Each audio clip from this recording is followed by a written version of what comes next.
पूरे हो, आपकी जॉब लगे, आपकी नौकरी लगे और मेरा पोडियम एक जगह टिक जाए, तो फिर मैं शुरू करता हूं कार्यक्रम को।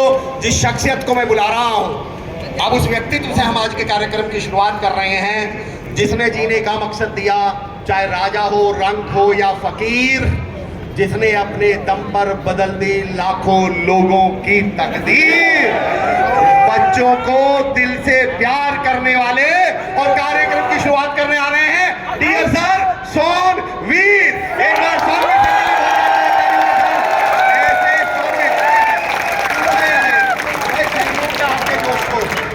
जिंदाबाद जिंदाबाद।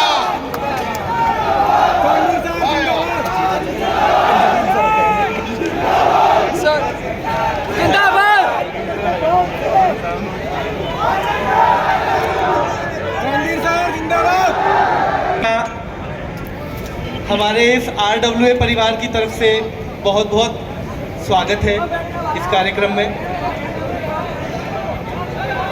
अरे पानी पीछे देखो यार।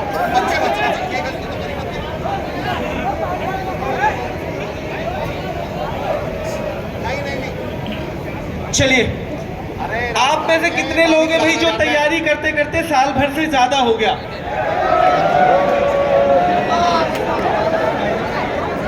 कितने ऐसे हैं जिन्हें साल भर से ज्यादा, क्या 2 साल से भी ज्यादा हो गया? कितने ऐसे हैं जिन्होंने अभी 6 महीने के अंदर तैयारी शुरू की है? चलिए, किसी ने कितनी तैयारी की, किसी ने कितनी तैयारी की, लेकिन एक बात तो आप जानते होंगे ना सारे के सारे, एक बात मानते होंगे, सारे के सारे परीक्षार्थी हैं। सारे परीक्षार्थी हैं हम, कोई डाउट इसमें? हाँ, तो सारे जो हम परीक्षार्थी हैं बच्चों, तो कभी कभी लगता है कि जीवन बहुत ज्यादा परीक्षा ले रहा है जितनी नहीं लेनी चाहिए। किस किस को लगता है कि जीवन बहुत ज्यादा परीक्षा ले रहा है, इतनी तो नहीं लेनी चाहिए थी? मैं तो बहुत मेहनत कर रहा हूं, मेरी परीक्षा इतनी तो नहीं लेनी चाहिए। तो एक बात बता देता हूं बच्चों आपको कि जीवन उन्हीं की परीक्षा लेता है जो लगते हैं कि जीवन की परीक्षा में पास हो जाएंगे। एक छोटा सा उदाहरण, आप किसी क्लास के क्लास टीचर बना दिए जाओ, आपकी क्लास में 10 बच्चे हैं, एक बड़ा ही वीक बच्चा है, एक मध्यम बच्चा है, एक बड़ा इंटेलिजेंट बच्चा है, आपको कह दिया जाए इन सबका टेस्ट ले लो, क्या सबका बराबर टेस्ट लेना चाहोगे आप? यस। किसका टेस्ट आप मुश्किल रखोगे, इंटेलिजेंट का या बेवकूफ का? किसका? क्यों रखोगे जी? क्यों रखोगे? क्यों रखोगे? आप इसलिए रखोगे क्योंकि आपको भरोसा है कि वो जो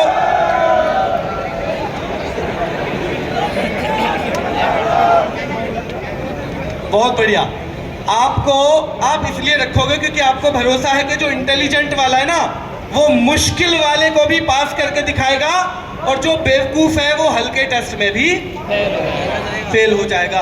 तो भगवान भी, अगर आप में से किसी को लगता है कि मेरी तो बहुत ज्यादा परीक्षा ले ली भगवान ने, मतलब आप पे ज्यादा भरोसा है भगवान को, वो जानता है कि आप जीत के दिखा दोगे।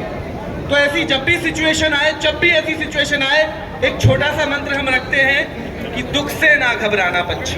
यस। जब भी कोई परेशानी आए तो 2 लाइन हमें याद करनी है और ये लाइन हमें खुद को बतानी है कि दुख से ना घबराना पंछी, ये जग दुख का मेला है। दुख से ना घबराना पंछी, ये जग दुख का मेला है, और यूं तो भीड़ बहुत जंगल में, उड़ना तुझे अकेला है। उड़ना तुझे अकेला है।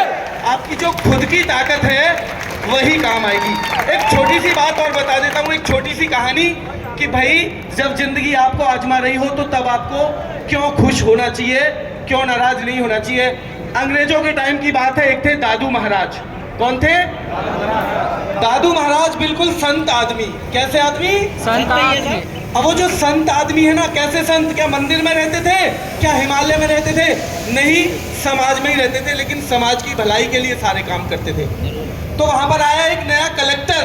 अब जो भी ऐसा आदमी आता है ना, तो वो सोचता है कि भाई दादू महाराज की बड़ी प्रसिद्धि है वहां पर, तो क्यों ना दादू महाराज से एक बार मिल लिया जाए। चल दिया दादू महाराज की तरफ। और जब दादू महाराज की तरफ जा रहा था, रास्ते में पता चला तो दोपहर में कोई मिलता नहीं है, दोपहर में घोड़े पे चढ़ा हुआ जा रहा है। तो उसने कहा कौन बताएगा, ऐसे में तो रास्ता भी कोई बताने वाला नहीं है।